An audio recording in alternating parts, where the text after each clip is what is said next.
UPSC के लिए coaching लेना जरूरी है क्या सर? पेपर के लिए ऐसा मंजिल उन्हीं को मिलती है जिसके सपनों में जान होती है। पंखों से कुछ नहीं होता, हौसलों से उड़ान होती। Welcome to Nayan ultimate. Exam हुआ पेपर अच्छा था जी, क्या और लेंथी पेपर था और काफ़ी अच्छा था। जैसे प्रेडिक्टेड है टॉपिक वही थे, कुछ एक्स्ट्रा कर नहीं सकते एक क्वेश्चन के अलावा। बाकी पेपर अच्छा था। हाँ, जैसे कि उन्होंने ऑर्गेनाइज्ड क्राइम से लेकर पूछा, मैरीटाइम सिक्योरिटी से पूछा, जो काफ़ी चर्चे में रहा है और लगातार चर्चे में चल रहे हैं। ऐसे टॉपिक्स उन्होंने पूछा। पब्लिक प्राइवेट पार्टनरशिप मॉडल को लेकर उन्होंने क्वेश्चन पूछा, जो कि काफ़ी रिसेंट न्यूज़ में रहा है।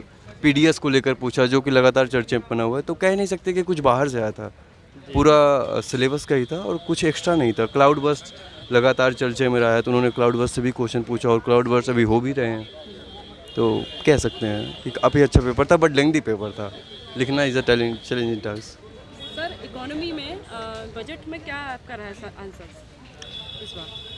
कुछ ऐसा स्पेसिफिकली उन्होंने इस बार बजट से पूछा नहीं है।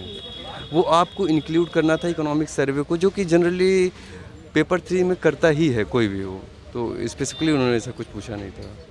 साइंस टेक्स्ट से क्या पूछा गया था? साइंस टेक्स्ट से प्लांट सिलरेज से क्वेश्चन आया था और उन्होंने पूछा था मेनली इनिशिएटिव से लेकर कि जैसे हाँ, जेम्स वेब टेक्नोलॉजी जो भी लास्ट ईयर नासा ने लॉन्च किया, उसको लेकर उन्होंने क्वेश्चन पूछा था और वो 15 मार्कर में था। तो आप कह सकते हैं काफ़ी अच्छा क्वेश्चन था। तो टेक्नोलॉजी के बारे में भी कुछ आया? जेम्स वेब है और साइबर सिक्योरिटी से तो क्वेश्चन हर बार ही पूछते हैं। तो साइबर सिक्योरिटी ही था, उसको लिखना था, उसके चैलेंजेस और जैसे गवर्नमेंट ने क्या इनिशिएटिव लिए हैं, तो वो सब आपको लिखना था। आंसर राइट की तैयारी कैसे की आपने? ये तो देखिए, टू दी सिलेबस उठा के आप पढ़ लीजिए, कुछ एक्स्ट्रा करना नहीं होता इस पर। और जैसे मृणाल सर का मैंने इकोनॉमिक्स किया था, मेरे भैया हैं उनकी नोट्स थी, तो वो काफ़ी मुझे हेल्प की, खासकर डिजास्टर मैनेजमेंट और इकोनॉमिक्स में। और ज्योग्राफी ऑप्शनल भी जैसे मेरा था, तो एग्रीकल्चर वगैरह काफ़ी हेल्पफुल था। सर यूपीएससी के लिए कोचिंग लेना जरूरी है क्या सर? पेपर के लिए ऐसा कुछ खास नहीं है, इज़ डिपेंड ऑन पर्सनस कि अगर आपको लगता है आप कर सकते हैं तो ठीक है, अगर नहीं लगता तो फिर बट मैम आप next paper. Test series join किया था क्या आपने? हाँ, मैंने टेस्ट सीरीज ज्वाइन किया। Thank you. पेपर ठीक हो गया भैया जी, हाँ। मतलब क्या सब आया था एथिक्स में आज? एथिक्स में आपकी बार थोड़ा चेंज था जी, जो लाइक मतलब केस स्टडीज़ में पॉलिसी प्रिंसिपल्स भी पूछ रखे थे कि पॉलिसी मेजर्स पूछ रखे थे कि क्या पॉलिसी मेजर सजेस्ट करोगे।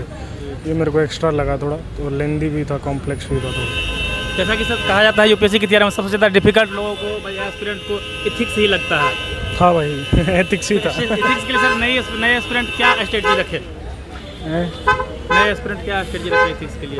सिविल सर्विस वाले civil service ethics and civil services पे थोड़ा ज़्यादा फोकस रखें, उसी से रिलेटेड ज़्यादा। और केस स्टडीज़ को एक बार देख लें, अब की बार जो आई हैं, ये शायद नया अप्रोच है इनका, तो मे बी ये फ़ायदेमंद होगा। आंसर राइटिंग की सर तैयारी कैसे किया जाए? आंसर राइटिंग शुरुआत कैसे करें नए एस्पिरेंट? आंसर राइटिंग का आप मतलब एक बार तो शुरू में तो आप पढ़ लीजिए, फिर आप शुरू करना चाहिए। पहले दिन से तो शुरू करना कोई ठीक बात नहीं है जी। और फिर आपके बहुत सारे ऑनलाइन अवेलेबल हैं जो डेली आंसर राइटिंग होते हैं, 1-2 क्वेश्चन रहते हैं। हम तो लाइक दोस्तों में ही बैठ के एक दूसरे से चेक करवाते थे, तो उससे फ़ायदा तो होता है कि आप कोचिंग में पैसे दें और वहाँ छोड़ दें। उससे अच्छा है कि एक बार शुरू में खुद करके देखें, दोस्तों में अकाउंटेबिलिटी भी बनी रहती है। बाकी आपका कौन सा अटेम्प्ट है?